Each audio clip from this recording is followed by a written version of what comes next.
Rob, we bennen op de wereld. Ja, voor elkaar. En toepasselijker kan haast niet op TV Oranje. Want we zijn vandaag hier in de speelstad in het plaatsje Oranje in Drenthe. Dus ik doe dat net of ik het allemaal zelf weet. Zo ongeveer de 4e keer dat ik in Drenthe kom. En ik herinner me alleen nog maar de hunebedden. En die 2 mannen van de camera van TV Oranje waar je al zo enorm gek van wordt. Maar kortom, samengevat, we zijn hier in de speelstad. En het is weer een dolle boel. Het is weer te gek voor woorden. Het is een bommetje vol, meer dan 5000 mensen. En hier draait het allemaal om. Hè. Word lid van TV Oranje, want wij gaan voor het Echi. Tenminste wij, met z'n allen gaan we voor het Echi. Dus het gaat zeker lukken.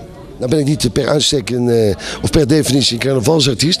Maar ik maak natuurlijk wel fruitige, vruchtbare muziek maak ik. En dat heeft zich dan vertaald in We Bennen op de Wereld. En de andere single die het nu al goed doet in Oostenrijk is Laat ons proosten.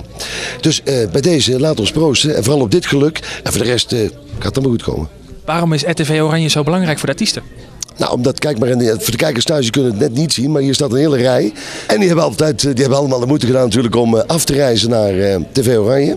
Hier in het prachtige mooie Oranje. Ik noem het gewoon Oranjestad. Dan zeg ik niks te veel. Maar ik denk, dat probleem wat je net vroeg aan mij, of je wel gedraaid wordt in Hilversum, ik denk dat dat nu bij deze opgelost is. Want we gaan voor de status Nederland 1, 2 of 3. Dus de hele dag volop plezier op je televisie.